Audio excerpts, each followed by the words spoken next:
ayam aytadi, agar sen mani pulimga, mani obro'yimga, agar sen mani shon shuhrat qilib o'tirgan bo'lsang, shunga agar kibrlanayotgan bo'lsang, joyingni ko'rsataman degan joyi ham bo'lgan. Odamlarga qiziq emas. Instagramga ashula qo'yay, men zo'r hit ashula chiqaray, qiziq emas odamlarga. Kim bilandir urushay, million prosmotr bo'ladi. Mana shu jamiyatda yashayapmiz hozir. Inson zotiga xarakter sotishyapti, xarakter sotilyapti hozir. Seni o'zing pul berasan, seni shu xarakterga ishontirib qo'yish uchun. Ijtimoiy tarmoqlarda o'zingiz fikrlaringizni aytib chiqish kimga qiziq? Fikringiz kimga qiziq? San'atkormisiz? Pожалуйста, mikrofonni qo'lingizga olingda, ishlayingizni ayting. Dardini kuylang. Sizlar yozuvchimisizlar, mana sizlar yozsanglar bo'ladi bir narsalarni. Sizlar o'rtada turadigan pasangi ko'prik. Lekin bizga ham qiziq emas. Buni tushunib turamiz hozirgi kunda. Qiziq emas deysiz, lekin kimdir jamiyat shunaqa harakat qilaverishimiz kerak, tashlab yubormasdan. Qizaloqlarimning otasi yoki o'g'limning otasi degan gaplar gapirilishi uchun vaqt kerakmi? Meron. Kulminatsiyami mayli. Men bitta narsani aytib o'tmoqchiman. Birinchi turmush o'rtog'im olamdan o'tgan. Lekin o'zim hayot yaxshi bo'lsa, Xudoga shukr. O'zim hayotimdan o'rgilib yashaylik ham. Kerak joyini olasiz, kerak joyini kesib tashlaysiz. Chunki zeriktirib qo'ymaylik bularni ham. Bular ham bir intervyu ko'raman deb, intriga ko'raman deb kelganda. Assalomu alaykum. Yana taraflar biz to'rt tarafimizni obod qiladigan insonni yoniga keldik, taklif qildik. Lekin taklifimizga binoan bizning studiyaga emas, ularni bir chiroyli o'zini maskaniga tashrif buyurdik. Bugungi mehmonimiz sizga, bizga bolaligidan, yoshligidan va bizni bolaligimiz va bizni yoshligimizdan tanish bo'lgan Nilufar Usmonova, xush kelibsiz. Assalomu alaykum, xush bo'ldik. Hammalaringiz xush kelibsiz. Bizni qo'shonamizga. O'zi umuman intervyu bermaslik va intervyulardan qochib yurishlik yoki umuman intervyularni xush ko'rmaslik juda eskidan bilamizda bu narsa borligini. Sababini agar tushuntirib o'tib ketsangiz yaxshi bo'lardi.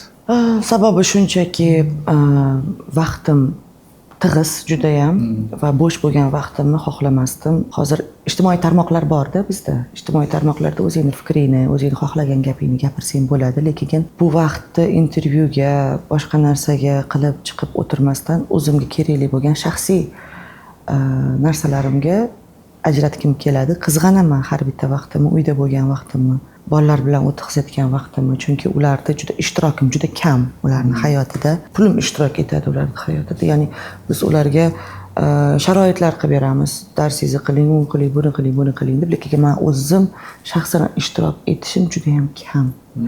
Shuning uchun uyda bo'lsam xohlayman ko'proq oilamga vaqtim bo'lsin, o'zimga vaqtim bo'lsin deyman va o'zimga to'g'risi ko'p intervyular qiziq emas. Deyarli ko'rmayman.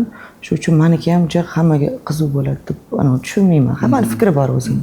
Dasturimiz konsert oldi jarayonida va mana shu arafasida bo'lgani bizga juda ham yoqdi. Ya'ni aytarli gaplar bor. Konsert bor, boshqa va mana shu kunlarda ham Moskva sahfari turibdi, konsert jarayoni. 29-30 mana sentyabrda konsert bo'ladi. Do'stim Jama Babajanov bilan birga borib konsert o'tkazamiz. Xudo xohlasa, bu kunlarda tasavvur ham qila olmasdim. Do'stim bankir, men Nilufar Usmonova san'atchi, biz borib birga bitta ishda ishlab, bitta sahnada yelkama-yelka turamiz deb hech ham o'ylamagandim. Bu ishni mana viloyatlarda o'zimizda testdan o'tkazdik, ikkalamizni tandemimizni va bu bizga g'oya bo'lib tug'ilgani yo'q. Buni xalq o'zi qanaqadir sekin oqim bilan, xalqi talabi bilan sekin shu narsaga kirib keldik. Ya'ni o'zimiz chiqarmadik. Va yaxshi qabul qilishdi. Men ularni tuplab yopishtirmadim, ular meni tuplab yopishtirmayapti-da programmasiga. Uyg'unlashib ketyapti. Qanaqadir hammasi o'zini yo'li bilan kelib, chiroyli narsalar chiqyapti va xalq buni yaxshi qabul qilyapti. Shuning uchun Moskvaga ham birga taklif qilishdi. Birga boramiz xudo xohlasa va o'zimni katta yakkaxon konsertim bo'lib o'tadi. Noyabrda har bir konsertda shunchaki imtihon deymizmi? Kimdir buni reklama deydi, kimdir PR deydi. Ya'ni bu kim qanaqa nazar bilan qarasa, qaysi niyatda qilib turgan bo'lsa, bu o'sha narsa hisobida bo'ladi va har bir konsertda qanaqa bo'lishidan qat'iy nazar g'oyasi bor. Har bir san'atkorda aytmoqchi bo'lgan gaplari bor. Uni ichidagi o'zini dardi emas, balki xalqniki bor. Shunchaki berilmaydi bu narsa. Nimaga birdan ikkinchi kishi san'atkor mikrofonni olib san'atkor bo'lib ketavermaydi. Unga Alloh yuqtiradida. Shu uchun san'atkorda eng kichigi ham xavfli qurol bo'la oladi va kuchli qurol bo'la oladi. Eng kichkinasi ham. Chunki uni orqasida xalq bor va unda g'oya bo'lishi shart. Agar unda patriotizm hissi bo'lsa, unda muhabbat bo'lsa, xalqiga, odamlariga, qo'shnisiga, ayasiga, dadasiga, qarindosh urug'iga muhabbat bo'lsa, ana shu muhabbat bilan u butun xalqga xizmat qila oladi. Muhabbat yo'q bor narsa yoki yo'q narsa. Bo'ldi. U kichkina katta bo'lmaydi. Kimga bo'lishdan qat'iy nazar. Muhabbat yo'qmi, u san'at bo'la olmaydi. San'atkor bo'la olmaydi. Yuqorida do'stim jami deb va bu ko'plab masalan intervyularda yoki to'g'ridan-to'g'ri efirga chiqilganda aytiladi do'stim jami. Lekin do'stim jami degani bilan baribir shu kungacha savollar ko'p tug'iladi yoki e'tirozlar bor. Vaholanki Jamshid Bobojonovdan faqat do'stim Nilufar degan so'zni eshitamiz. Mana shu jumla qo'shiladi va sizdan ham mana shu jumla qo'shiladi. Nimaga mana shunaqa narsalar baribir tug'ilar ekan va uni keti yo'q ekan? Bu yana takrorlanib o'taman, bu qarab turgan nigohlarda va ularni ichlaridagi hislarida. Demak, ularda bizga bo'lgan muxlislarimizda mana shu gaplarni men ularni ayblay olmayman, chunki ularda bo'lgan simpatiya juda ham kuchli. Bizga nisbatan. Menga, mani san'atimga, o'zimga, Jamshidga, Bobojonovga aktyor sifatida, uni o'ynagan rollarida, uni sevib qolganlar bor, uni duo qilib o'tiradigan hojijonalar bor. Baxtda yashayapti hozir u. Eng katta anaqasi bor, uni nima deydi? Qo'rg'oni bor, uni duo qilib turadigan hojijonalari bor va ularni shu ikkalamizga bo'lgan simpatiyasi, mehri menimcha bu narsani xohlashgan bo'lardi juda ham. Birga ko'rishni xohlaydi juda ham. Birga ko'rishni xohlaydi, menga ko'p yozishadi. Siz turmushga tez chiqib oling jamaga. Yoshi katta onaxonlar yozadi. Tez chiqib oling qizim. Men anaqa qilmayman, nima deydi? Qizg'anaman shundoq chiroyli bolani, shundoq anaqa bolani. Bilmasangiz endi bilmayman nima bo'ladi deb orasida qarg'ish bilan ozgina iltimoslar yozib qo'yishadi. Turmushga tez chiqib ol, qo'ldan chiqib boy berma deydi-da endi. To'g'ri anaqa qilib aytgandek, qo'ldan boy bermagin deydi. Kimdir aytadi, bular do'st deydi. Aslida biz do'stmiz yoshligimizdan. Do'stligimiz jigarlikka ham o'tib ketgan desa ham bo'ladi. Har bitta aka-uka, opa-singil bitta onadan tug'ilmaydi deydi-ku. Bitta ota-onadan bo'lmasak ham, lekin qalblar o'shanda yaqin. Konsert dastur orasida baribir o'zimizning savollarimiz ham borda, fikrlarimiz bor. Ya'niki buni aytib o'tib ketishimiz kerak. Sizning niyatingiz yaxshilik va o'zingizni o'sha gaplaringizni muxlislaringizga ulashmoqchi bo'lsangiz, bizning niyatimiz ularning savollarini sizga yo'naltirish. Va kecha biz Instagram, Facebook sahifalarimizda ham e'lon berdik. Nilufar Usmonovaga savollaringiz bo'lsa marhamat deb. Qadimda bir jumla yoki bir tushuncha ham bo'lgan ekan. Mashhurlik bu la'natlangan va u albatta o'z qasosini oladi degan bir fikr ham bor ekan. Bir tomoshabinimizdan kelganda va albatta bunga fikringiz qiziq. Bunga qay darajada qo'shilasiz yoki yo'q, buni bilmadim. Demak, men la'natlangan bo'laman shunda. Hazil albatta. Har bir davrda san'atga hamma har xil qaragan, hamma har xil baho bergan va u juda ham san'at juda ham kuchli narsa. U shunchalik kuchliki, uni la'nat deb ko'rishadi, chunki unga kuchi yetmaydi san'atga. San'at odamlarni birlashtiradi, odamlarning ruhiga taskin beradigan narsa. Odamlarni yo'naltirish mumkin. San'at odamlarni nazorat qila oladi. Odamlarni orqasidan olib keta oladi. Bu juda ham kuchli. Hozir aytib o'tganimdek, eng kichkina san'atda ham muxlisi bor. U demak kuchli. Shu uchun har bir davrda bu narsaga har xil qaralgan. Kimdir masalan bilasizmi, oldingi qabilalarda kimdir qizil sochli bo'lsa, ko'zi ko'k bo'lsa, jodugar, vedma deb yoqib yuborishgan, boshqa qilishgan. Bo'lgan-ku shunaqa narsalar. Yoki kasalroq bo'lsa, bu yomondan bilishmagan, ya'ni ong sekin-sekin o'sib boryapti. Men to'g'risi bu narsaga tarixda men juda yaxshi o'qigan demayman. Ilmim ham juda nima deydi, bu tomonlama yetuk deb ayta olmayman. Yo'q. Bunday emas, lekin men bir narsani bilaman. San'at odamlarni birlashtiradi va ularni g'am tashvishida, nafaqat xursandchiligida, ularni g'am tashvishida, ularni kechirayotgan, yakka bo'lib, o'zi qolib, alam qilib, o'zini oynaga qarab ayta olmaydigan, o'zi botina olmaydigan gaplari bilan qalblari og'rib turganda, uni men xirgoya qilib, uni ruhiga taskin berayotganimdan men baxtliman. Agar shu narsa bilan men agar la'natlangan hisoblansam, men roziman. lekin bir kishini qalbini, ruhini ko'tarinki berish, bir kishini o'zini o'ziga tushunishi uchun biroz yo'l ko'rsatish, o'zini tanish uchun yani. Tanish uchun qo'shiqlar orqali dardini tanib oladida u. Bir xillar bilmaydi nima bo'layotganini. Mana birinchi sevib qolgan bola tushunmaydi-ku nima bo'layotganini. Hissiyot, yangi hissiyot. Yangi hissiyot. Notanish hissiyot. Uni tanishtirish uchun qo'shiqlar bor. Bunday birinchi sevgim, to'g'rimi? Kuz fasli, xayr maktabim, ya'ni bu sekin-sekin yetib keladi. Shu uchun men o'ylashim bo'yicha bu juda ham davo narsa. Mana spirtni ham ichib kayf qiladiganlar bor, dori qilib tuzalib ketadiganlar bor. To'g'rimi? Niyatimizga bog'liq. Taniqlilik, san'atkorlik, yulduzlik insonni erkin olib qo'yadi deydi. Tahlil qilib ko'rganingizda shaxsiy fikringiz sizni nima izoh qo'ydi? Vaqtimni olyapti, erkinligimni olyapti va bunga qarab meni Alloh yaxshi ko'rgan bandasi ekanman. Men buni sezaman, his qilaman. Har bir qadamimda shu narsalar menga yoqimli bo'lishi uchun, mana shu narsalarni og'rinmasligim uchun, ya'ni qilib turgan mehnatimdan, qilib turgan ishimdan men og'rib nolimasligim uchun Allohim qanaqadir menga yetishmovchiliklar qilib qo'ygan hayotimda. Bo'shliqlar bor. Va men bu bo'shliqlar uchun men majburman aslida bu ishni qilish uchun. Va shunda men bir narsaga zoriqasiz-ku, o'sha zoriqqan narsani men san'atim bilan to'ldiraman va ishim bilan to'ldiraman va men hozir ayta olmayman-da, yo'q, men agar san'atim bo'lmaganda men hozir bunaqa bo'lardi deya olmayman. Bu eksikliklar bo'lardi baribir. Nima deydi o'zbek tilida? Siz hozir eng yomon ko'rgan narsangiz boshqa tilda qo'shib gapirsa juda yomon ko'rasiz. Ya'ni yetishmovchilik deydimi, kamchiliklar deydimi hayotda.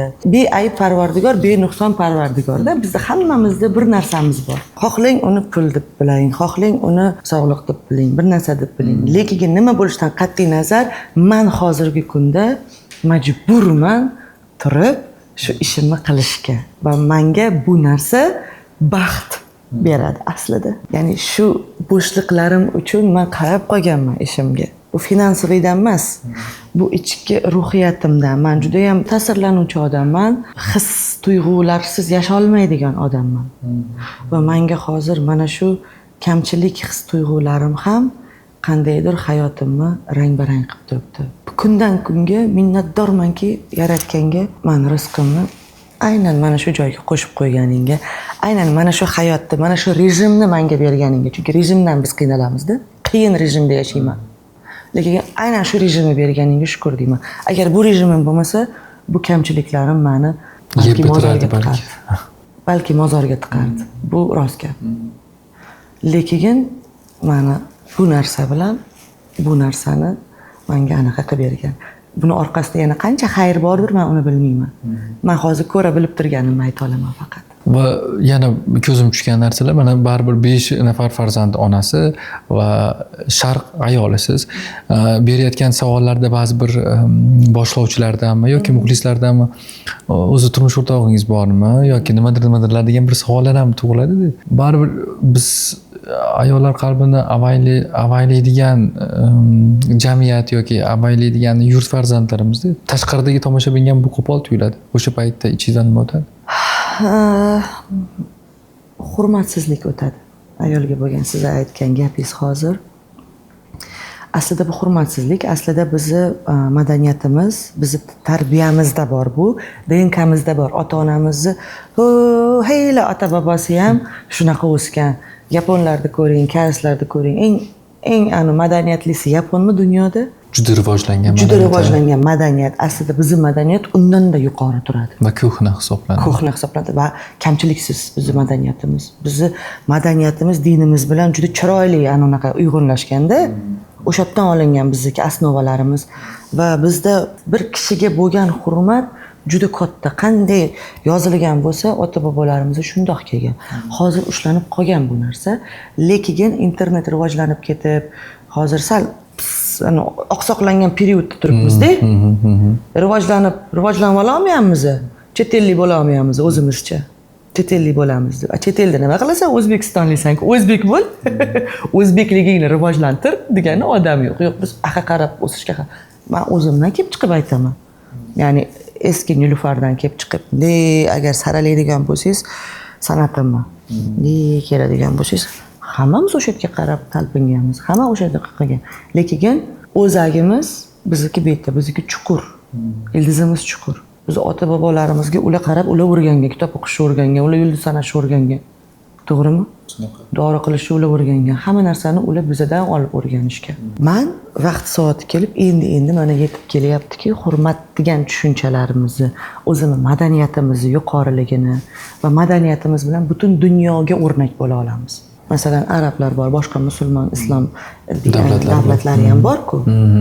Eng rivojlangani ham biza deb hisoblayman. Tushundingiz? Mana nechta joyga yursam, men ularda anaqa deb aytmoqchi emasman. Kimdir dindan kuchli, to'g'rimi? Kimdir bu narsadan kuchli, kimdir bu narsadan kuchli, kimdir aqldan kuchli. Rosa anaqa kuchli taraflari ko'p davlatlar. Lekin o'zbek millatimizni bizda eng zo'r narsasi, eng bebaho narsamiz bu farosat. Yo'qda buni anaqasi. Tarjimasi ham yo'q hech qayerda. Farosat.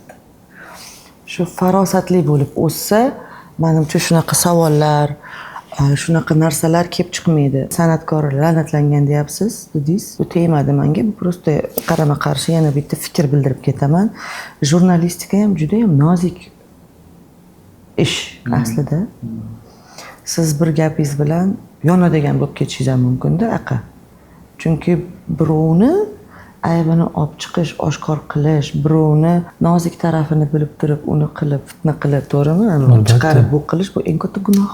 Juda ham. Agar dunyoni qonunlariga ishonadigan bo'lsangiz, mana men hozir kameraga qarab gapiraman. Qaytar dunyo bor narsa. Shunaqa kuchli narsaki, bumerang bo'lib o'zingizga qaytib keladi, yaxshiligingiz ham, yomonligingiz ham. Faqat bir yaxshilik 10 barobar yaxshilik bo'ladi. Bir yomonlik 10 yoki undan ziyoda bo'lishi mumkin. Shuning uchun birovni qalbini juda ehtiyot qilishimiz kerak. Birovni aybini bilan biz hozir tirikchilik qilishga o'tyapmiz. Chunki Nilufar bitta narsa borda. Mana siz xalq xizmatida xalqqa bizdan ko'ra ko'proq yaqinroq hisoblanasiz. O'zi aslida biz yaqin bo'lishimiz kerak-da. Biz ekran orqasida qoldik. Bizni shunaqa bo'lib qoldi.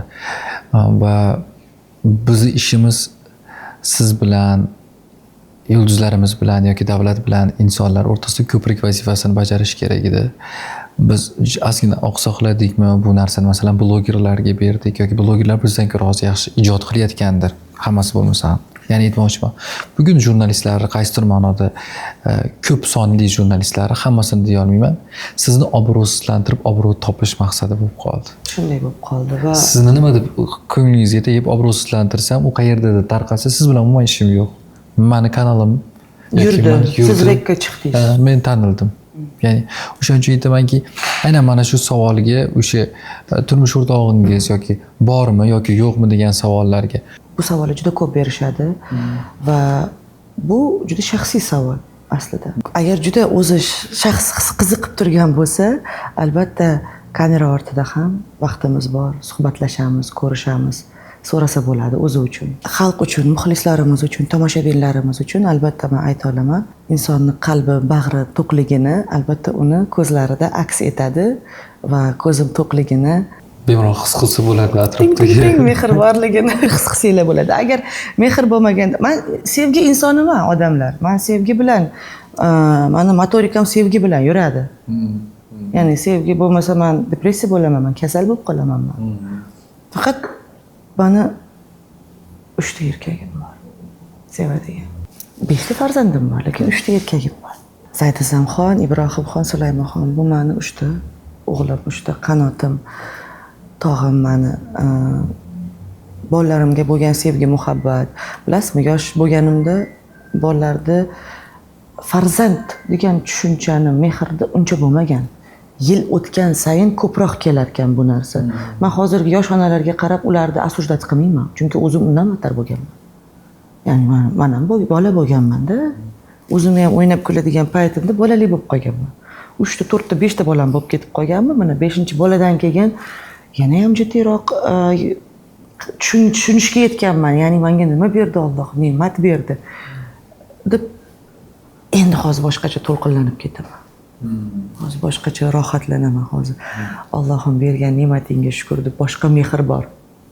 Hayotda mazmunim bor, tushuncham bor, ma'no bor, umidim bor.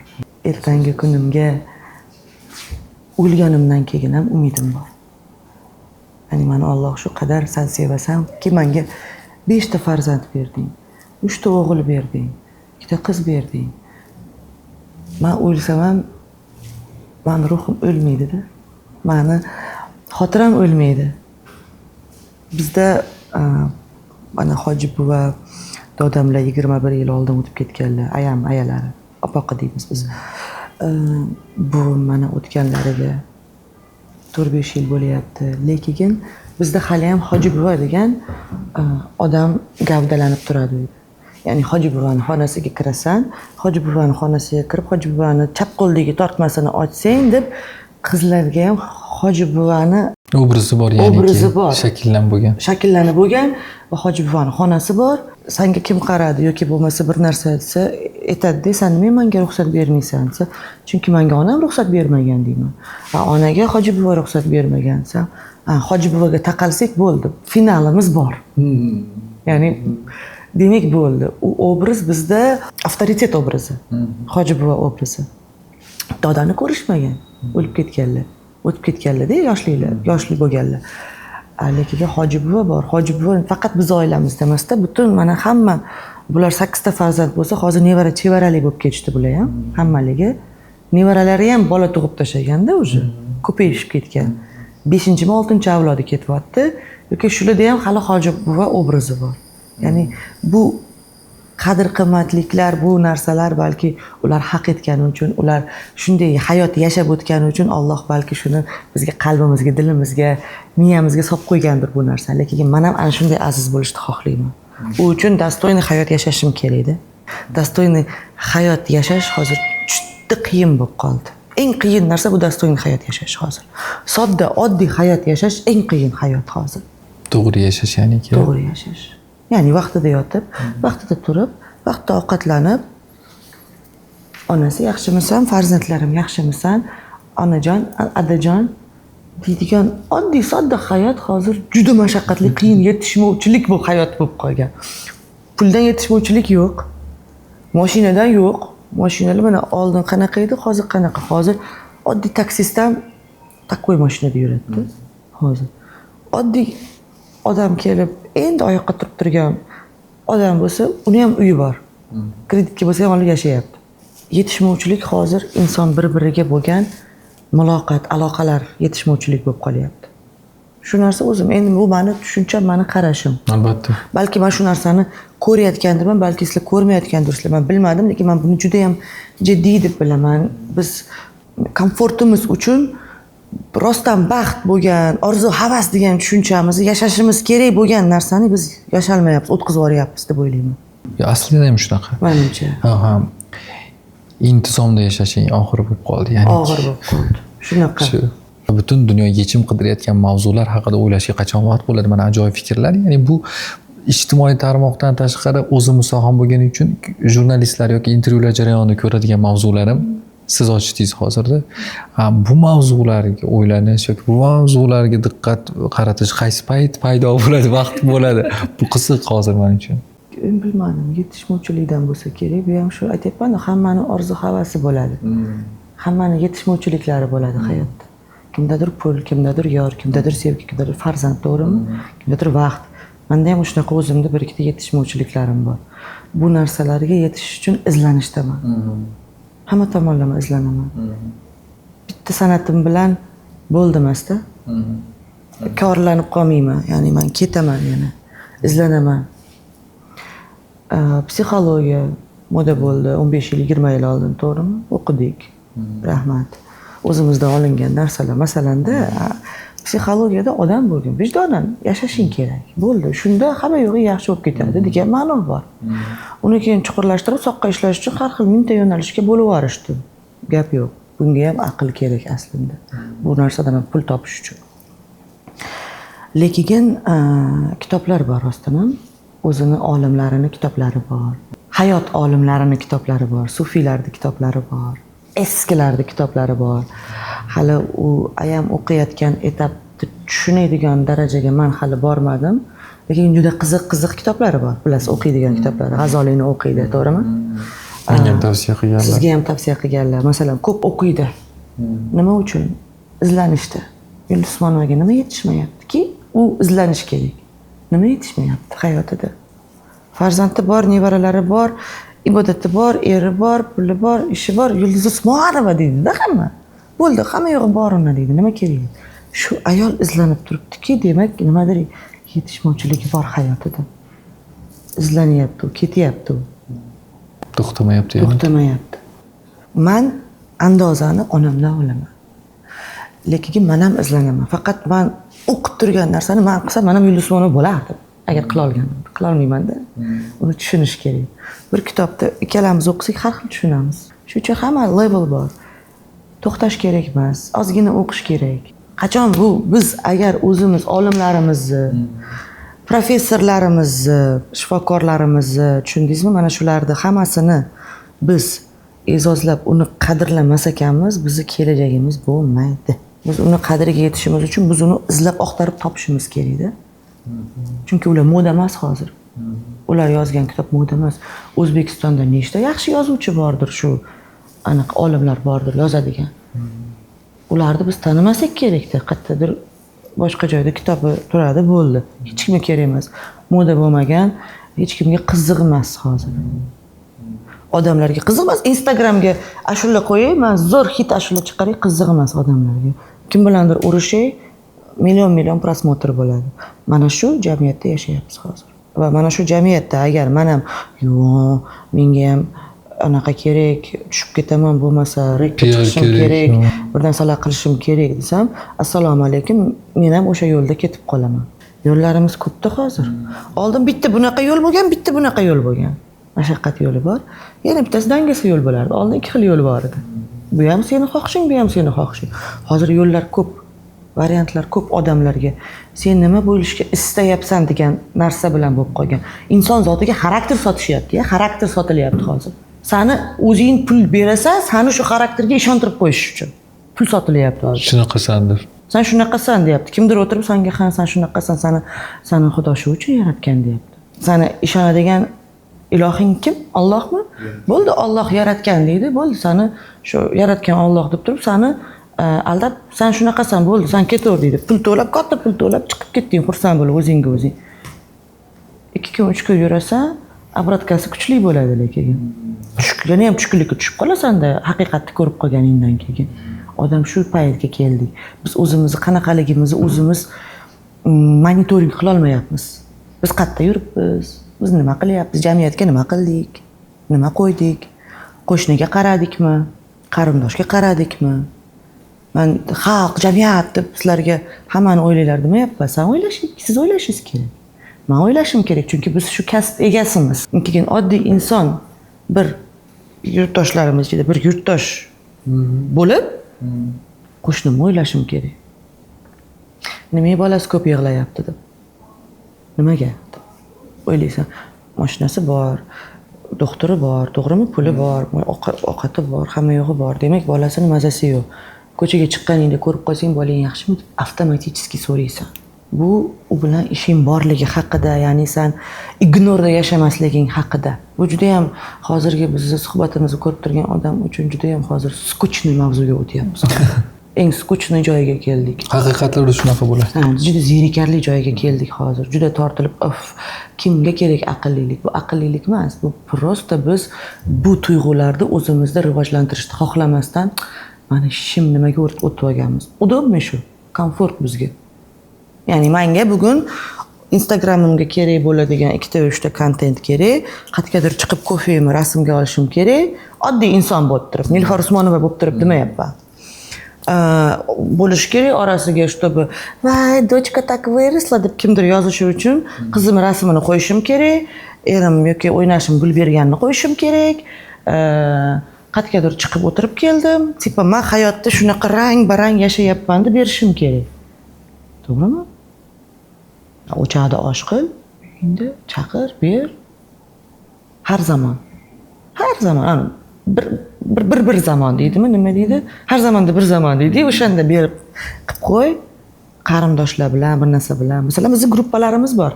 Qarindoshlar bilan ko'pchilikning gruppasi bo'ladi-ku. Shunaqa gruppamiz bor, masofamiz uzoq. Turmushga chiqib ketgan opalarim ham kela olmaydi. Lekin erlari bilan bir yilda bir marta, ikki marta bo'lsa ham kelib qarindosh urug'lik qilib ketishadi. Mana bu jamiyatda mana уже ahil inoqligida bu. Keyin bizni qo'shnilarimiz bor Marg'ilonda. Biz hali ham kontakt ushlaymiz ular bilan, bordi keldimiz bor. Jami mani 20 nechadir yillik og'aynim, lekin mani asli qo'shnim bo'ladi. Qayerdan chiqib kelyapti? Boshlanishi bekordan bekor. Siz bilan necha yillikmiz? 20 yilga yaqin bo'ldi. Bo'ldi. Hisobimizda ham yo'qda qanchaligi. Shunaqa. Odam manfaatsiz shunchaki nimadir qilish, salom berish ham manfaatli bo'lib qolganda hozir. Ana shunaqa jamiyatga yetib keldik. Chunki biz egoistichni hayotda yashayapmiz. Instagramga chiqib kimdir menga ishonsin, shunaqa hayot kechiryapman. Bu yoshlarda anaqasi bo'ldi shu. Bu juda og'ir. Og'ir narsa. O'zim mast bo'lib yashashlik. Lekin bu yon atrofini ishontirmoqchi shunaqaligi. Chunki o'zi ishonmaydi o'ziga. Shunaqa. Bilasizmi qancha zo'r yashaydiganlar bor, uni tanimaysiz ham. Uni vaqti ham yo'q Instagramga kirib, o'tirib bir narsa yedim, qo'ydim degani yo'q vaqti. Vaqt bilan. Mani ilojim yo'q, men ashularni qo'yishim kerak, yesa yemasa.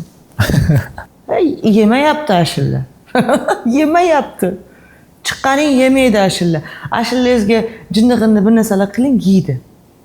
Ashulangizga siz aytgandek bloger, vayinchi bir narsalarni ishlating, yeydi. Nima uchun san'atkorlar borib blogerlarga, endi bloger degani o'sha o'zini blogini yurituvchi degani aslida. Lekin vayinchilar bor, vayinchilarga borib iltimos qilishyapti. Zamonni qarang, qanday o'zgardi. Borib iltimos qilyapti. Anaqam tushib ketdi, ko'tarilsin deb. Aslida zamon bilan hamnafas bo'lyapmiz deyshadi. Bu ham to'g'ri. Lekin aslida bu bizni tushayotganimizdan belgi. Ya'ni biz pozitsiyamiz beryapmiz. Biz san'atimiz yedira olmayapmizmi? Demak, biz noto'g'ri san'atda noto'g'ri yo'nalishda ketyapmiz. Demak, izlanishimiz kerakki, o'sha tochkasini olib, o'sha tochkasidan olib chiqish kerakligini. Yana Yulduz Usmonovaga taqalamiz. Nima uchun 7 yoshdan 70 yoshgacha? Shunaqa. Chunki o'sha nuqtalar ichida yuradi bu inson. Chunki bu inson faqat xalq bilan hamnafas bo'lib, xalq dardini kuylaydi. Xalq dardi deganda faqat o'yildim, kuydim, ona emasda. Bu yaxshisi ham, to'yi ham, tanqira tuqiri ham hamma narsasini o'zi xalq ichidan chiqqani uchun shu narsani xalqni mahkam ushlaganda, xalqni biladi. Ichida nima bo'layotganini qarab turib, analiz qilib biladi. Oldin aytardim, "Aya, yo'qoldi bor, nima keragi bor? Siz kimsiz?" Masalan, bir narsa aytsam, "Iya", derdi. "Sen o'ylama", derdi. "Xo'p, sen uchun bu hech kimdir, u bilasanmi? Ota-onasi bor, buni ota-onasi uchun chakkanami ko'zida buni", derdi. Masalan, "U chakkanami bu ota-onasi uchun", deydi. "Voy, buni sen to'g'rasan", deydi.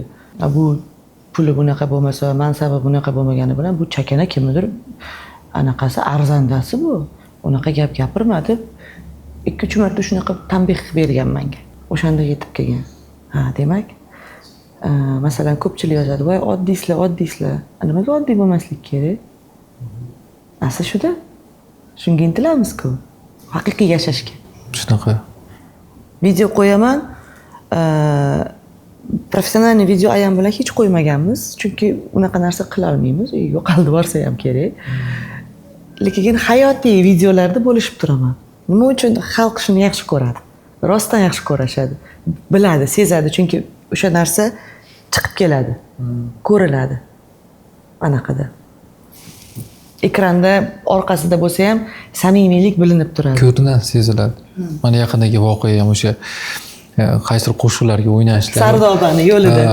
Masalan, primadonna dasturxoni bir qanaqadir oppoq dasturxon bo'lib, hamma mana bu joyga bir oq narsa bilan o'tirishlari yo'q. U yerda har xil choyning bo'lishi mumkin, har xil piyola bo'lishi mumkin. Ko'rdingiz-ku chaqchiqlar, po'chaqlar ham turibdi. Masalanda, svobodniy o'tiribmiz, erkin o'tiribdi odam, erkin o'zini uyida o'tiribdi. Ana shunday hamma yashash kerak aslida. Eng qiyini shu bo'lib qoldi. Eng qiyini shu bo'lib qoldi. Oddiy bir aslini ko'rsatish. Komfort yaratamiz deb hamma vaqtimizni ish qilishim kerak, pul topishim kerak, men tanilishim kerak, men tan olinishim kerak degan bo'lib qoldi. Tan olinish. Ya'ni nima uchun tan olinish kerak? Ishing bilan do'ndirib qo'y. Tan oladigan, to'g'rimi? Professiyang bilan do'ndirib qo'y, oladigan. Hozir o'qishmisan, o'qish bor, hamma narsa bor-da. Aytyapman-ku, shunchalik dangasa bo'lib ketdikki, meni xarakterimni qanaqa ekanligini psixologga borib pul berib, o'shanga pulini to'lattirib, o'zimga siz o'zingizni fikringizdan kelib chiqib o'zingizni fikringizni yana o'zingizga qaytarib beradi. bizga shunaqa bo'lib qoldi.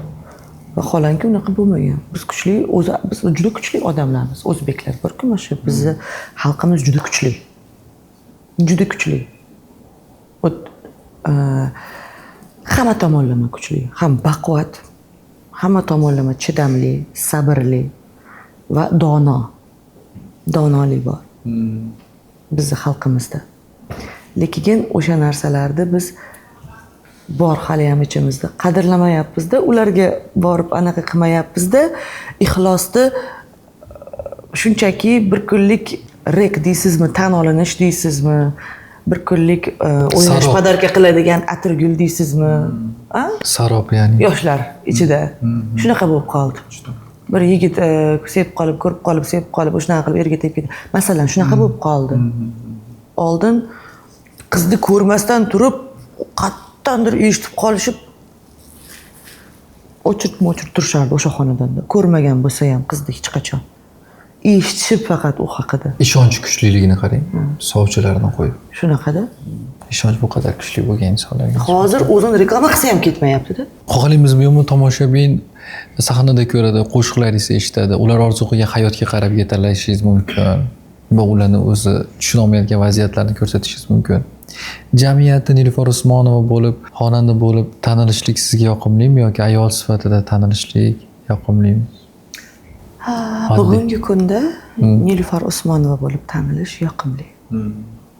Oddiy ayol bo'lib tanilish xohlamayman. Mengacha tinchlik bo'lib qolgan hozir. Tinchib kerak. O'zimga sog'lig'im kerak bo'lgan va o'zimni qadrlaydigan bir yoshga keldim. Hayotimni qadriga yetib yashashni xohlaydigan yoshga kelganman. Hozir intervyu deganingizga endi chiroyli, toshli qilib kiyinib keldim-da, endi oppoqqina bo'lib. Lekin hayotda men shunaqa yuramanki, juda sodda yurishga harakat qilaman. Ya'ni kiyimlarimda ham menga faqat qulaylik kerak va menga faqat badanga tegadigan sifati yuqori bo'lish kerak, yoqimli bo'lish kerak. Shu ikkita narsa talabim bor kiyimlarimdan. Nima uchun? Men hayotda anti shahvoniy bo'lib yurgim kerak. Tushundingizmi? Men xohlamayman menga nazarlar qaralishini. Bir kafega kirsam, bir restoranga kirsam, u narsani qilishga juda kam vaqtim bor. Deyarli viloyatda qilaman bu ishni. Samarqandga borsam qilaman bu ishlarni. Ya'ni kafega chiqaman, boshqa qilaman. Toshkentda juda ham kam. Bir oyda bir marta, ikki marta balki bo'lishi mumkin kofe, qahva ichishlar. Shu yurganimda ham oddiyroq bo'lib yurishga harakat qilaman. Balki bu o'sha Angliyada ta'lim olib, balki shuni ta'sirida ham bordir. Kiyinish uslubimda, lekin yarashsa yarashmasa menga umuman farqi yo'q. Menga komfortli, udobli bo'lish kerak va men o'zimni erkin his qilishim kerak va menga hech qanaqa ko'z tushish kerak emas. Men o'tirib o'zim alohida bo'lganda menga qarasa yoqmaydi menga. Men o'zimni diskomfort his qilishga boshlayman. Xuddi ataylab e'tibor tortgandek bo'lib borganga o'xshab qolaman. Ularni ham aziz vaqtini bola chaqasi bilan o'tirgan bo'ladi masalan. Ularni aziz vaqtini ham o'g'irlashni xohlamayman. Tushunyapsiz? Men bilib bilmasdan o'zim o'g'irlab qo'yishim mumkin ularni ham aziz vaqtini va menga ixlos qilib qolishini ham xohlamayman men bularni. Men oddiy odamman. San'atda o'zi shunday ham shahvoniymiz. Bo'yotibdi hamma ham. Masalanda, qanaqa ozdingiz, qanaqa semirdingiz, u yoq bu yoq deydi. Men bu narsani yaxshi bilaman. Lekin bu narsa bilan men reklama qilib, bu narsa bilan men san'atimni gavdam bilan, figuram bilan, jismim bilan sotgim kelmaydi. Bu meniki bu. Xalqniki emas. Qo'shig'im, san'atim xalqniki. Men o'zimnikiman. Men Allohning yaratgan bandasiman va men 5 ta farzandning onasiman.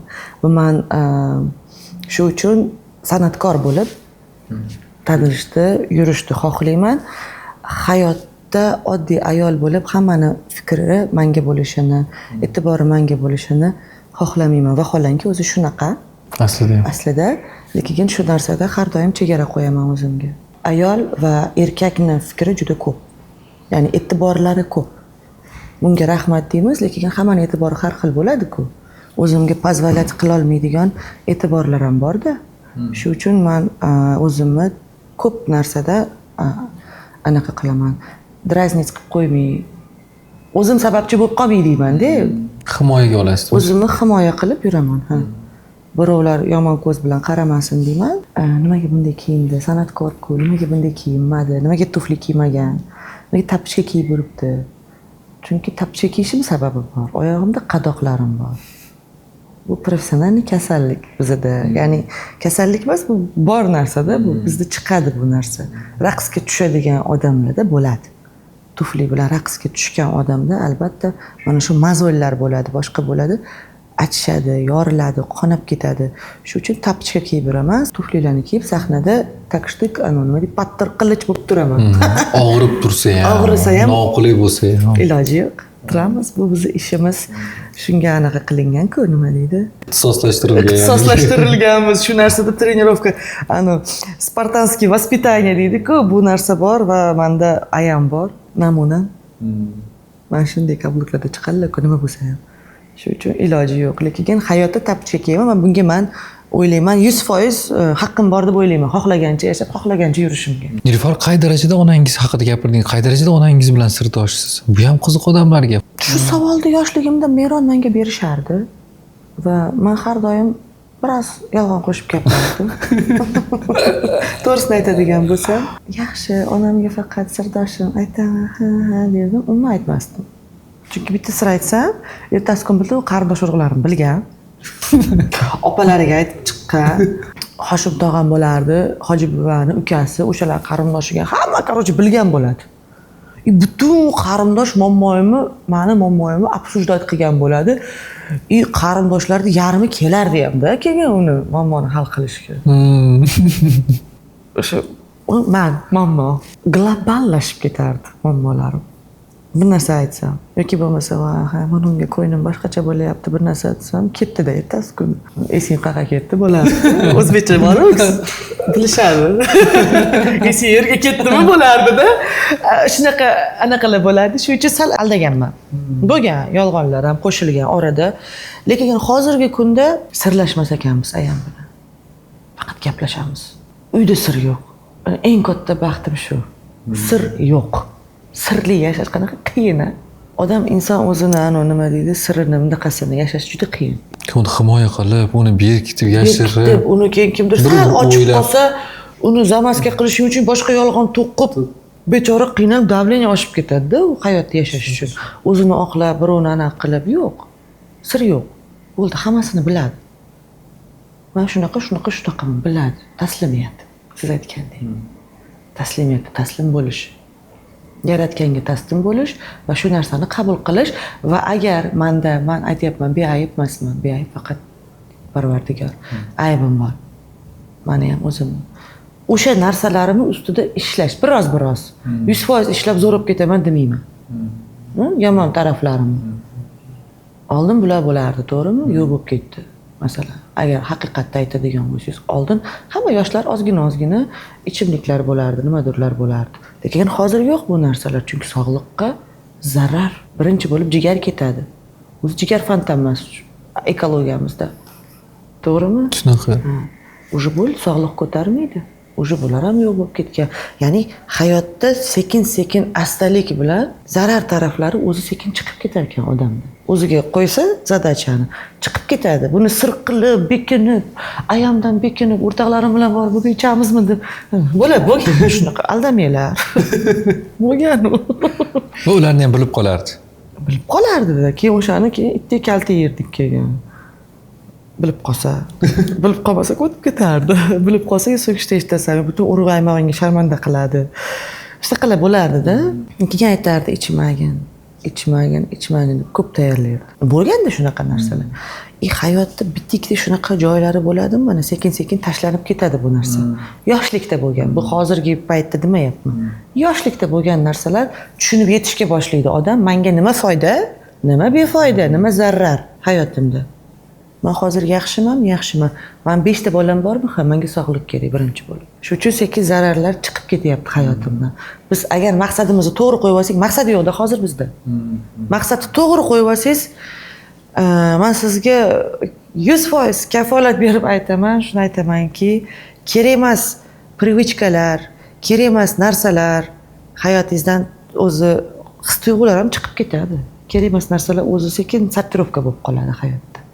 Foydalilari kirib keladi. Bu uchun biroz dard ko'rish kerak, biroz uni tushunish kerak, qadriga yetib olish kerak. Ozgina o'shanda keyin saralashga boshlashdi biladi. Yoshlikda dard ko'rmaganman, qatdan saralayman, zo'r ketyapti deb bosavergan bizda. Bo'lgan shunaqasi ham. Yo'q, hozir sir yo'q. Bir narsa bo'lsa sir qilmasdan shunaqami bemalol ayta olaman va eng qizig'i bu sir bu ayam bilan bo'layotgan suhbatim na bolalarimdan siri bu. Na boshqa begona quloqda oldida sir bu. Bemalol. Bemalol. Agar u chiqib ketsa ham ommaga. Ya'ni siz kelib o'tirsangiz ham shu suhbatda hech ahamiyat qilganmisiz? Biz ayam bilan sirlashib bir narsa qilganimiz. Ochiq-ochiq gaplashaveramiz oldimizda odam tursa ham. Biz odammiz-da. Chunki bizni suhbatimizda birovni pisqib pasotlik qilish yo'q, birovni g'iybat qilishlik yo'q. Nima qilding, nima yeding, uni qildingmi, buni qilaman, anu nima edi, buni nima edi, bundan keyin ya'ni biz ko'rishib olsak shuni o'ziga xursandmizda ayam bilan. Bu viloyatda yuradilar, men viloyatda yuraman. Poytaxtda bo'lganimizda bir sport zallarida kelib qolamiz, ayamni ko'rish uchun sport zalga qaytdim bilasiz. Shu ko'rishib turay deb. Ayam aytdi, sog'lig'ingni o'ylagin qizim, qaytib kel. Keyin anu kuni masalanda u sir degan tushuncha qolmagan qarorchi. Bo'ldi. Yo'q sir. Sirsiz yashash mazza, taslimiyat. Ana borim shu. Borim shu. Доказательнiki hech kimga hech narsani isbotlash yo'q. Hech kimga hech narsani o'rgatish yo'q. Bor-ku Instagramda masalan ijtimoiy tarmoqlarda o'zingiz fikrlaringizni aytib chiqish. Kimga qiziq? Fikringiz kimga qiziq? San'atkormisiz? Pожалуйста, mikrofonni qo'lingizga olingda, ishlaringizni ayting, dardini kuylang. Sizlar yozuvchimisizlar, mana sizlar yozsanglar bo'ladi bir narsalarni. Sizlar o'rtada turadigan anaqasizlarda. Pasangi yani. Ko'prik. Lekin bizga ham qiziq emas. Buni tushunib turamiz hozirgi kunda. Qiziq emas deysiz, lekin kimdir jamiyat shunaqa harakat qilaverishimiz kerak tashlab yubormasdan. Biz qiziq emasmiz deb agar qilmasak bo'lmaydi. Bizning g'oyalarimiz bo'lishi kerak. Bizning bolalarimiz bolasiga rahmimiz kelishi kerak-da, hech bo'lmasa. Ularga nimadir qilib qo'yishimiz kerak. Shuncha o'zbek mana bobolarimiz hammasi olimlar bo'lishgan-ku. Alisher Navoiy, Mirzo Ulug'bek, masalan, Bobur ketyapti. Ko'p jadidlar bizdan chiqqan. Shunaqa. Nimaga hozir chiqmaydi? Chiqadi, bor-ku DNKmizda. Bor-ku bu bizning ota-bobolarimiz-ku bu. Shularni bolalarimiz-ku biz. Yana kimdan chiqsin? Yana kimdan chiqsin? Men ishonaman chiqishini. Biz yana qaysi yurtdan kutaylik ular chiqishini degan. Bizdan chiqadi. Bizda juda ham ko'p. Hozir bekordan bekor yana eng qiziqarsiz joyiga keldik suhbatimizni. Zerikarli joyiga kelyapmiz. Qachonki biz olimlarimizni qachon biz qadrlashga o'rgansak, o'shanda kelajagimiz va bu yurtda bir qanaqadir umid bo'ladi, kelajak bo'ladi. Hozir kelajagimiz bo'lmaydi agar biz ChatGPTga kirib olib doktorlik qilib o'tirsak, tushunyapsiz, Instagramga kirib olib men pul topyapman deb o'tirsangiz, kim ishlaydi? Kim ishlaydi, kim o'qiydi? Uni o'qishi uchun, uni bu qilishi uchun biz biroz mana ozgina anaqa berishimiz kerak. Masalan, meni juda ham sodiq muxlislarim ko'p, nima qilsam qilib ko'radigan harakat qilib borda shunaqalar. Men ularga yaxshi namuna bo'lay deyman-da. Hazil akamiga qilmayman, rostdan qilib ko'rgan, rostdan o'qib ko'rgan, rostdan yeb ko'rgan, tatib ko'rgan, o'zimda isbotlab ko'rgan narsamni tavsiya qilishim mumkin. Chunki bilaman shuni qiladigan eng kamida 2-3 mingta odamim bor. Necha milliondir kuzatuvchilarim ichida sodiq bo'lgan, o'sha qiziqadigan 2-3 mingta odamim bor. Shu narsani qiziqib ko'radi, yeb ko'radi, boshqa qiladi, ishonadi. Va bu narsa umid menga ertagalikka. Ya'ni ko'proq kitob o'qiylik. Masalan, nechta shoirlar bor? Bilasizmi, shoirlarda hammasini o'zining Telegram kanali bor.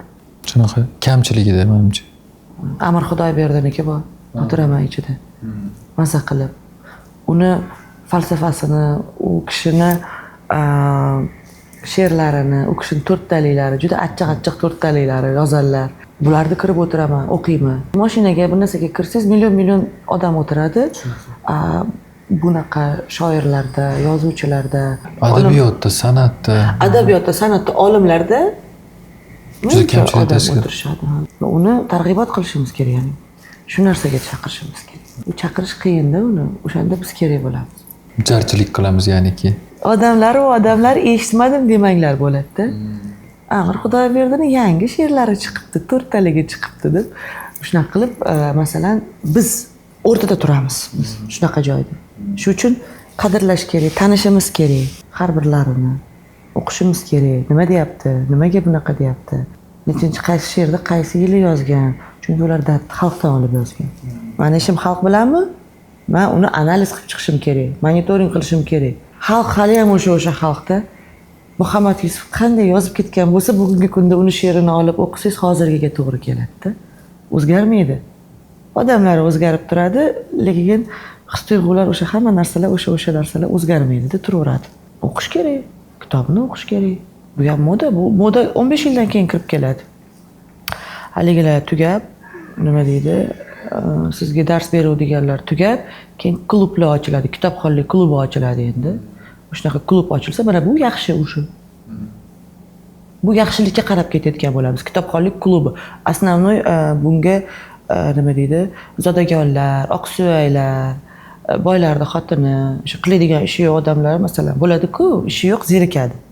Bolalarini maktabga bergan, bog'chaga bergan, ozgina kitob o'qib, uyda kitob o'qishadi, keyin o'tirib, uni kitobxonlik qilib, gaplashib, muhokama qilib o'tirishadi. Bu zo'r. Mana bu foydali ish. Birinchidan odam chalg'iydi, ikkinchidan anaqa yuritishga, fantaziyalari ishlashga boshlaydi, mulohaza qilishni o'rganadi va u chiroyli aqlli o'qigan ona farzand tarbiyalashga zo'r anaqa bo'ladi-da, bu nima deydi? Bu narsa ham modaga kiradi hozir. Kitob klublari. Azalobod bo'lgan bu narsa, kitob klublari, lekin bizda hali eshitmaganman. Instagramda hali modaga chiqmadi. Chiqaringlar, pожалуйста, modaga buni ham. Borib qatnashaylik biz ham. Borib qatnashaylik, albatta, kitobxonlik. Zo'r anaqa Telegramda, mana Rossiyada уже moda bo'ldi-ku bu narsa. Psixologlar ko'pchiligi уже haligi nima edi, kimdir qamab qo'ygandan keyin ko'pchiligi qo'rqqanda уже sekin kitobxonlik, kinoxonlik, shunaqa narsaga o'tib ketishdi. Va to'g'ri qilishdi. Ya'ni foydali narsaga o'tishyapti. Qisqacha bir mavzuga to'xtalyapmiz, chuqurlashib uni ochib berishga ham ulguryapmiz. Bu xursandchilik men uchun. Ya'ni o'ylaymanki zerikmayapsiz. Yo'q, ildizga borib taqalyapmiz. Har mavzuni ildiziga mana ona bola anaqa nima munosabat haqida gapirdik. Mana yashirilgan va bugun tan olinyapti va bugun ular o'rtasida sir yo'qligi va boshqa va masalan Yulduz Usmonovaning qizi bo'lish katta sahnaga va yurtni yoki jamiyatni e'tiboriga tayyor chipta deyotganlar ham yo'q emasda. Shunchaki lotereyada onasini yutib olgan, shunaqa qilgan, shunaqa bo'lgan. Ya'niki, lekin bugun 4200 ta insonga konsert beraman degan Nilufar Usmonova, bilmayman, 400 millionta odamni nazaridan o'tishdan ham bir og'irroq bo'lgan vaziyatdan o'tsa kerak. Ya'niki o'sha so'zlarini eshittirayotganda, qo'shig'ini eshittirayotgan paytda birinchi o'zimdan o'tadi. Hech qachon konsertimga bunaqa bu yilga yondashayotgandek yondashmaganman, hech qachon. Tezroq ashula programmani qilib olaydi. To'y ko'p yuramizda to'yda. Bir narsani to'g'ri tushuninglar. To'y tirikchilik, 15 kishi ishlaymiz, tirikchilik. Hech kimni qoldirib bo'lmaydi tirikchilikdan. Shart majbur. Bir kishi hamma uchun, hamma bir kishi uchun ishlaymiz. Bizda shu anaqa bor, nima deydi? Shior ostida ishlaymiz. Bu bizni pravilamiz desa ham bo'ladi. Sog'liq masalasiga kelsak, shunda to'xtashimiz mumkin faqat. O'shanda indamaymiz bir-birimizga, sog'liq bilan oqsoqlanib qolsak. Bo'lmasa, o'lib qolsang ham chiqishing kerak ishga. Shu shior ostida ishlaymiz. Ijod bilan to'y boshqa narsada. Ijod qilib turganingda to'y bilan xalaq berib turadi-da to'y. Chunki ijod qilishga qiyin, vaqting ham bo'lmay qoladi, kuching ham qolmay qoladi. Mansa qilib o'tirib ishlaging keladi, uni shoirni olib kelib qo'yib, u bilan alohida suhbatlashib, ish jarayonlar, konsertga nimadirlar o'ylab qilging keladi, lekin tirikchilik payti o'sha shu uchun konsertga oldinroqdan kirishga boshladim. Oldin bir oy qolganda kirardim va tez programmani qilib olay bo'ldi. Shu ishlarni hozir tez bo'lay yechib olsin, biz живой etib olishimiz kerak bo'ldi derdim. Shuni qilib olsam bo'ldi, marra-maraka derdim. Endi bu yil men o'zimda boshqa odamni ko'ryapman. O'zim ham hayronman. Bu javobgarlik deysizmi buni bilmayman, balki xalq oldida javobgarlik bo'lyaptimi menda yoki yulduzlikka intilib bo'lsam, shunda ham yulduzli qizi bo'lsam, в принципе. Har yili konsert berganman, как бы birinchisi emas-da demoqchiman. U ikki. Uchinchisi ularda oldida bo'lgan muhabbat, hurmatmi? Ya'ni shuncha odam meni hurmat qilib keladi, men ularni yuzini yerga qaratishim kerak emas. Menga ishonch bilan, hurmat bilan kelyapti. San'atkorim deb kelyapti-da meni. Qo'shiqchi, men yaxshi ko'radigan qo'shiqchi deb bitta qalb egasi keladi meni ko'rgan, tomosha qilgan, vaqtini ajratib keladi men uchun va men uni bo'sh chiqarib yubormasligim kerak. U meni konsertimga kelib shunchaki taqara-tuqur muzikani eshitib ketish kerak emas-da. Millionta unaqa konsert. Hammasiga ham tushavermaydi muxlislarimiz. Meni muxlislarimni yarmi Yulduz Usmonovani muxlislari. Ular shunchaki shu qizi deb turib keyin nima deydi, mehri bo'lakcha bo'lib, keyin mehri tushgan muxlislarim ular. Ular oldida 2-3 barobar anaqam bor meni, javobgarligim bor. Ishimga bo'lgan, vazifamga bo'lgan talabim o'zimga kuchayib ketdi. O'zimdan ko'p narsa talab qilishga boshlayapman. Bilmayman nima bilan bog'liq bu narsa. Kostyumlarimga ham aralashmasdim. Kostyum bor, sahna ko'rinishi bor, dekoratsiya bormi, nima bormi, hamma narsa bormi, hamma narsani o'zim qilyapman. Bunaqa qilamiz, bunaqa qilamiz, bundan keyin buni chiqadi, buni chiqadi. Ekranda bunaqa ishlatamiz, svetda bunaqa qilasan, uni bunaqa qilasan. Svet. Tanisizmi meni? Shunaqa hayron qolyapman hozir. Svet. Uni u qilish kerak, buni bu qilish kerak, buni kostyumdan keyin buni qilish kerak. Buni muzikani orqasidan kesar, bunday qilib turib, bunday qilib turish kerak, bunday qilish kerak. Endi hozir hamma narsani aytib qo'ysam bo'lmaydi, sizlar fosh bo'lib ketadi. Undan ko'ra konsertga kelganlaringizda Xudo xohlasa ko'rasizlar va o'ylaymanki yoqadi sizlarga. To'g'risi bir narsani dokazat qilish uchun men konsert qo'yayotganim yo'q. Shunchaki talabim bu sizlarga dokazat qilish emas, bu talab o'zimga bo'ldi. Bu talab balki sizlarga bo'lgan, oldilaringizda bo'lgan hurmatim, sizlarga bo'lgan hurmat va ishonchingizni, menga bo'lgan ishonchingizni men tushirishni xohlamayman. Shu uchun balki talablarim shunaqa bo'lib ketgandir, men bilmadim, lekin hayajondaman. Konsertimni eslasam hayajonlanib ketaveraman. Yetkazmoqchi bo'lgan ko'p mavzularim bor. Xalqning ichidan olingan narsalarimiz ko'p bu yil konsertimizda. Biz shunchaki sevgi, muhabbatni o'tirib shoirga zakaz qilib yozmadik. Biz xalqning ichidan ko'p narsani chiqarib oldik. Ijodimga tegishli bo'lgan ko'p qo'shiqlarim aynan xalq ichidan chiqib keldi. 12 ta viloyatimda aylanay. Va shu viloyat yurib, nafaqat men muxlis topdim, o'zimni topdim. Men Nilufar Usmonovani topdim va men o'zimga bo'lgan ishonch va muhabbatni topdim. Mana hozir gaplashib kelyapti-da. Nimani topganim? Men shuni topdim. Men yo'qotgan narsam ko'p bo'lsa, hayotda menga Alloh ko'p narsani yana toptirdi, yuzlashtirdi. Ertaga bilmayman nima bo'ladi. Ertaga san'atdan ketamanmi, nazardan qolamanmi, ertaga trendda bo'lmaymanmi? Fig o'zlaydi, bilmayman ertaga nima bo'ladi, nima qo'yadi. Lekin bugun menga bo'lgan mehr muhabbatni men qabul qilib, men o'sha narsani ichimda to'lib toshib ketyapti bugungi kunda. Va har bitta vatandoshim uchun O'zbekistonda yashagan emas, ya'ni boshqa yurtlarda yashayotgan vatandoshlarimiz bor. Har bittasi uchun muhabbat berishga, har bittasi uchun kurashishga, har bittasi uchun turib berishga, har bittasi uchun uni dardini kuylashga men tayyorman. Yangi yozilgan albomlarda qaysi birida o'sha albomlar ichidagi qaysi qo'shiqning ichida sizga biror dardlaringiz yoki gaplaringiz yashirilgan, kimgadir yo'naltirilgan qanaqadir belgilar va gap so'zlar bormi? O'zi bo'ladimi san'atkorda shunaqa narsa? Mana bu kinoyam san uchun deb kimgadir. Bo'ladi. Mana bu sevgim san uchun. Bu gaplarim san uchun. Bo'ladi. Uni faqat menda qanaqa bo'ladi, hammada har xil bo'ladi. Menda qanaqa bo'ladi? Yozganimda bo'ladi.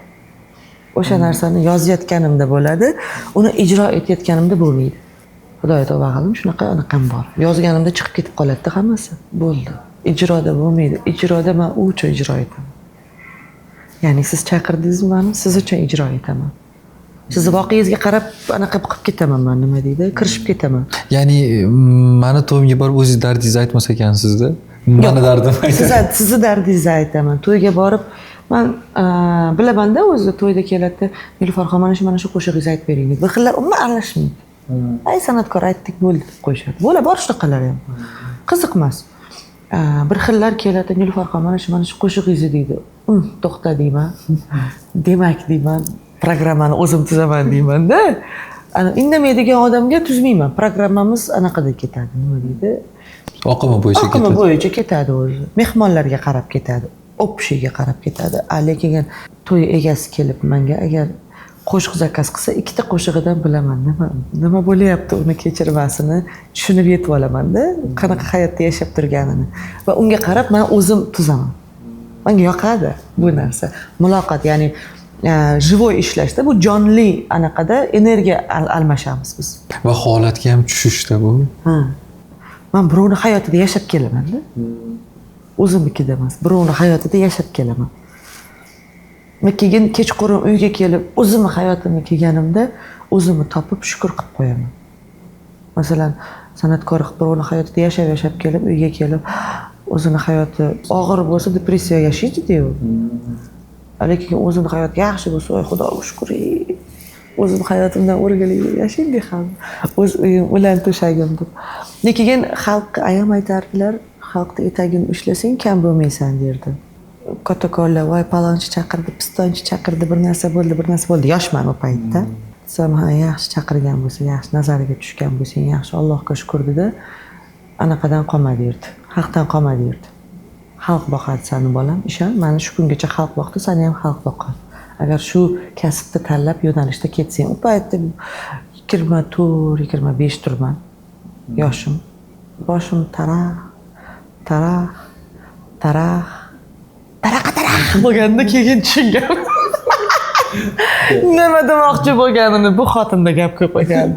Keyin tushunganman. Rostdan haqda etagini ushlagan odam kam bo'lmasa ekan xalq boqib olar ekan. Xalq keraklik qilar ekan, xalq muhabbat. Aytayapman-ku, men juda bir yaxshi naqadan nima deydi, tandemdaman va men minnatdorman. Shu elda farzandi bo'lganimdan men juda ham minnatdorman. Rap trend bo'lsa rap, yana qaysi yo'nalish bo'lsa o'sha trend yoki qaysi bastayor qo'shiqlari hit bo'layotgan bo'lsa, o'sha yoqqa chopadiganlar bor-da. Sizda osonroq kechadimi deyman? Yo'lingiz aniq, mana yuqorida dedingiz, yo'lim aniq dedingiz va kimga qarab ketayotganingiz aniq va o'sha doim adashayotganingizda bir urib Xudoga shukr. borda shu ham aniqlanib bo'lganda, qaysi yo'lda ketish. Yo'nalishim albatta g'oya Yulduz Usmonovanikida, chunki bu g'oyada men katta bo'ldim. Va bu g'oyada qizida endi boshqa ilojisi ham yo'qda deydi. Yo'q. Men onam onaligini qurbonlik qilgan bo'lsa, Yulduz Usmonova onalik baxtini yashamagan. Yashashi mumkin, yashamadi-ku. To'g'rimi? Yashamadi. Erlik baxtini yashamadi. Faqat ishladi yoshlikda, faqat mehnat qildi, ishladi. Pul topish uchunmi? Yo'q. Faqat pul topgani yo'q-da buni. Xizmat qilib o'tdi va o'sha ashulalarini hozirgacha maza qilib eshitib, haligacha to'yda dumbra qasr qilamiz-da va xalq maza qiladi. O'sha paytda qilgan xizmatiga hali ham maza qilishadi ham. U o'sha baxtni sezmadi, o'sha baxtda yashamadi. Men farzandlik baxtini sezmadim. Men ham qurbonlik bo'lganman. Men ham qurbonligim bo'lgan onani sezmaganman. Ota-onani sezmay yolg'iz farzand bo'lib yashadim. Hayot shunaqa bo'lib qolgan. Bekordan bekor menga berilgani yo'q bu narsalar. Alloh shu narsadan qisgan. Va endi hozir nima ekkan bo'lsam shuni o'ryapman-da endi hisobda. Va g'oya Yulduz Usmonovaniki va eng to'g'ri g'oyani bu deb o'ylayman. Meniki biroz texnikam boshqacha bo'lishi mumkin g'oyalarda. Yondoshishim sal boshqacharoq bo'lishi mumkin. Xarakterimiz har xil-ku. U boshqa inson, men boshqa inson, misol uchun. Lekin g'oya bir xil. ideologiya. Ajoyib fikrlar bo'lyapti. Men o'ylagan edimda, umuman boshqacha davom etadi suhbatimiz degandimda, birinchidan chuqurlashdik va haqiqatlashdi suhbatimiz. Asli biz qimmat deyotgan narsalarimizni qisqacha bo'lsa ham shuni yashab o'tayotganimiz yaxshi va yuqorida mana shu gapirilayotgan gaplar, Nilufar Usmonova gapirayotgan gaplari bugungi kunda yashayotgan yashamlari, his qilayotgan tuyg'ulari haqida o'rtoqlashyapti. Hozir ba'zi bir savollar bermasam, jurnalist o'zini savolini beribdi, bizning savollarimiz berma degan narsalar ham bo'ladi. Albatta, mayli. Shuncha qo'shiq eshitadi, Instagram orqali, platformalar orqali ko'radi, boshqa bo'ladi. Yana turmush o'rtoqlarini kim-kimligiga qiziqishadi va yana turmush o'rtoqlari qayerdaligiga qiziqishadi. Shunaqa savollar mana Instagramim to'ladi, buni skrinshot ham qildim hattoki. Ertaga agar Bittasini tashladingiz-a menga? Tashladim. Va kun davomida masalan yo'qolib qolmasligi uchun nima qilyapman-da, qarab turaman. Bu qadar qiziq bo'lish aslida bugun juda qiyin. Katta pullar berib inson o'ziga o'zi boshqalarni qiziqtirayotgan bir paytda sizda o'sha tabiiy ravishda bu qadar qiziqlik. Yuqorida aytgandek, uyalganidan kim-kimligi haqida gapirilmaydimi yoki bu shaxsiy masalalar uchun kim-kimligi haqida gapirilmaydimi? Yo bo'lmasam payti keladimi-ki, kuni kelib masalan qizaloqlarimning otasi yoki o'g'limning otasi degan gaplar gapirilishi uchun vaqt kerakmi? Meron. Kulminatsiyami? Mayli. Men bitta narsani aytib o'tmoqchiman. 5 ta farzandim bor, 3 marta turmushga chiqqanman va 3 marta ajrashganman. Bu bor fakt. Faktlarni aytib o'tib ketyapman sizlarga, ko'p savol bo'lmasligi uchun va birinchi turmush o'rtog'im olamdan o'tgan. Ikkinchisi bilan ajrashganman, uchinchisi bilan ham ajrashganman. Taqdir taqozosi bilan. Bu qismat. Va bu narsa qanchalik bo'lmasligini xohlasam ham, bu narsani yashab o'tishga majbur bo'ldim. Va bugungi kunga kelib, hozir rahmat deyman shu kun bo'lganligi uchun, chunki bugungi kunda men ulardan juda ham roziman va ularning haqqiga har kun duo qilaman va ular bilan er-xotin bo'lib yashab o'tganimdan-da yaqinman. Bugungi kunda. Asli yaqinlik endi bor. Asli yaqinlik endi boshlandi. Asli muhabbat menga men har bir namozimda so'rardim, Allohim menga ber muhabbatimni, qizg'anma menni, menga bergin Allohim, men seni yaxshi ko'raman. Bergin menga deganda menga olib qo'ygan muhabbatim. Va bu 20 yildan oshiqroq davom etdi bu narsa. Olib qo'ydi, berdi, olib qo'ydi, berdi, olib qo'ydi. Olib qo'ydi. Endi 100% bermaydi, endi bo'ldi, tugadi bo'lgan joyda har safar Allohim sevgan yorimni olib qo'yganda va uni meni hayotimga qaytarganda har xil qaytarganda uni. Bir yigit bo'lib kiradi, bir turmush o'rtoq bo'lib kiradi. To'g'rimi? Bir ota bo'lib kiradi. Chiqib ketadimi? Yana har bir hayotimga kirganda obrazlari almashyapti-da hayotimni qarang.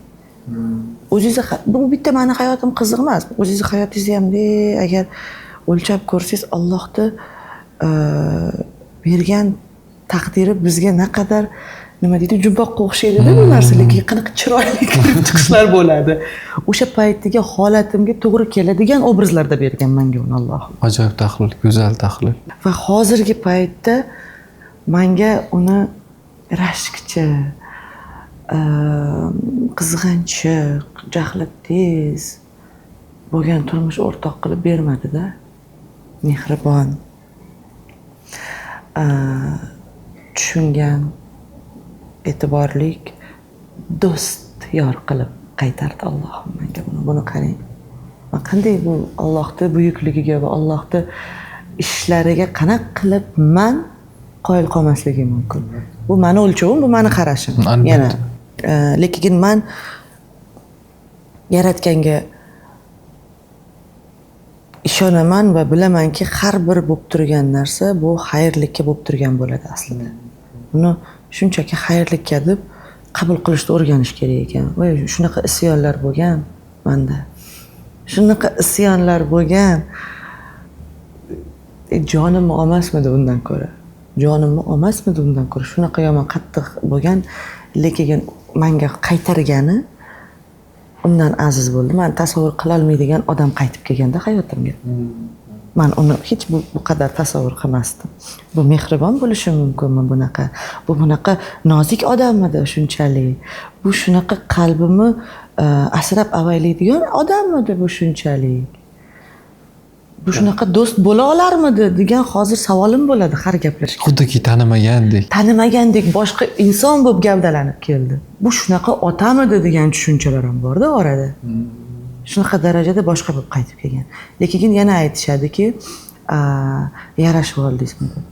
Albatta bu farzandlarimni otasi, men u inson bilan u dunyoda ham nima deydi? Ota-onasi bo'lamiz, haqqimiz bor ya'ni, bo'lamiz birga. Lekin turmush o'rtog'ingiz deganda yo'q. Turmush o'rtog'im emaslar. Hozircha desam. Ya'ni lamatsa qilish kerak, ozgina qizi bor, nosi bor, to'g'rimi?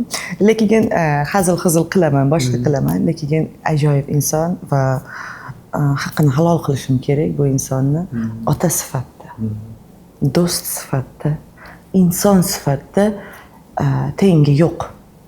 Bir halol bola. Biz ayrilishimiz kerak ekan, biz bir-birimizni bunaqa qadrlashimiz uchun. Ba'zida ayrilishlar shunaqa yaxshilikka, xayrlikka xizmat olib kelar ekan. Lekin biz uni ko'ra bilmaymiz-da. Men bu inson bilan ayrilganimdan keyin biz 5 yil ko'rishmadik. 5 yil telefonda bile gaplashmaganman. Men otini ham eshitmaganman, u ham meni otimni eshitmagan. Shunaqa darajada bo'lgan 5 yil.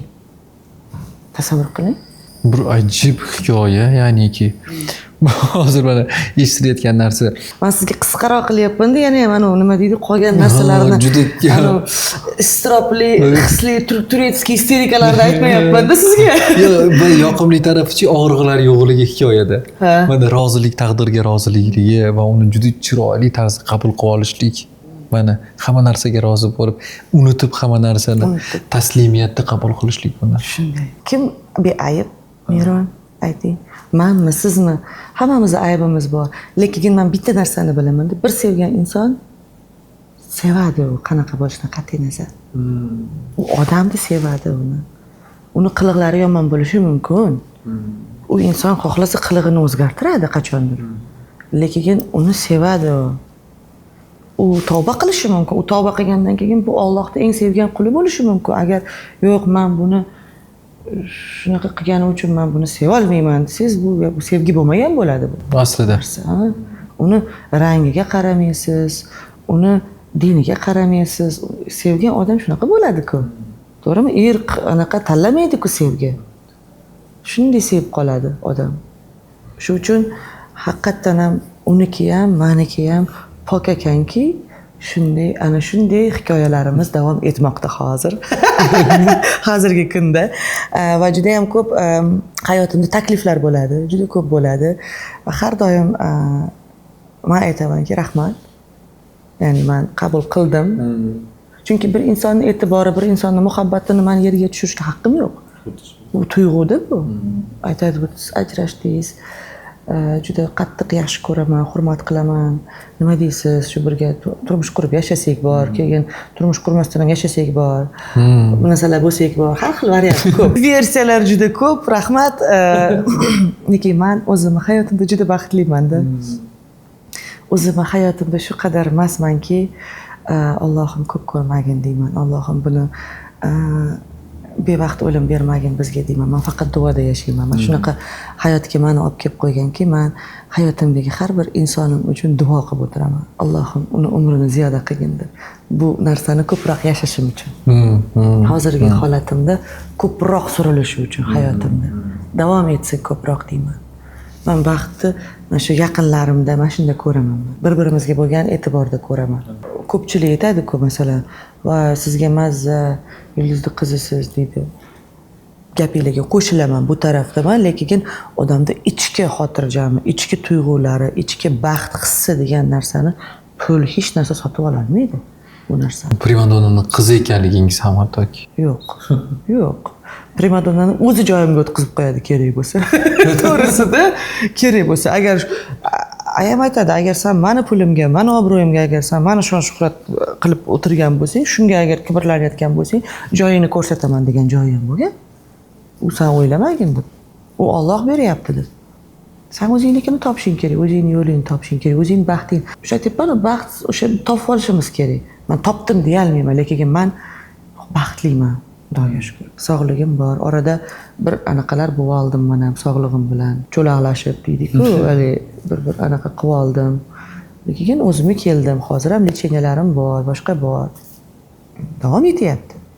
Kasal bo'lmasa ham bo'lmaydi. Fir'avnning tishiga gurucham kirmagan ekan u hayotida. Chivin ham chaqmagan ekan. Uni eslamagan yaratgan. Xohlamagan uni. Kalimasini og'ziga olishini, Alloh deyishini xohlamagan. Ey Xudo deyishini xohlamaganda da'vogar bo'lib qolmasin degan. Lekin bizni jonimiz og'rib turibdi, rahmat shunisiga ham. Demak, bizni eslayapti. Biz shukr qilishimizga yana ham ko'proq sabablar bor hayotimda. Men aslida ibodatdan boshimni ko'tarmasligim kerak. Men o'zimni yashab turgan bu bergan ne'matlar uchun sevgi va serobgarlik mana shu tuyg'ularda yashab, cho'milib yashashni hech qachon tark etmasin. Bugungi suhbatimiz dunyo tartibsiz, ammo bizni qilgan ishlarimiz, harakatlarimiz shu tartibsiz dunyoni tartibli bo'lishiga qilayotgan hissalarimiz qancha insonlar qalbidagi yaxshilik va to'g'ri his-tuyg'ularni olib kelishlari haqida gaplashdik. Taraflar loyihasiga mutlaqo loyiqsiz va mutlaqo o'sha taraflarni har tarafidan yondoshganimizdan xursandmiz. Yillar o'tadi. Bor turibmiz, yo'q turibmiz, men bilmayman. Hech kim kafolatlanmagan, "Banoncha yil yashaysan" deb. Farzandlarim intervyularimni ko'rganda, videolarimni ko'rganda yolg'on yo'qligini aytmoqchiman. Ular bilib sezishadi bu narsani, chunki ular yashaydi mana shu hayotimda ishtirok etishadi ular. Qaysidir qurbonliklari ham bor-da, men yoshligimdagi o'xshab. Va oyisidan faxrlanishini xohlayman va har doim men sizlarni yaxshi ko'raman. Hamma salom yo'llaydi-ku oilasiga. Har doim men sizlarga salom yo'llayman. Chunki hayot qisqa, bilmaymiz qachon nima bo'ladi. Balki 90 dan oshganimdan keyin yoshlikligini ko'rib, nevaranglarga sizlar ham ko'rsatib o'tirasizlar. Sog' bo'ling, rahmat katta. Rahmat.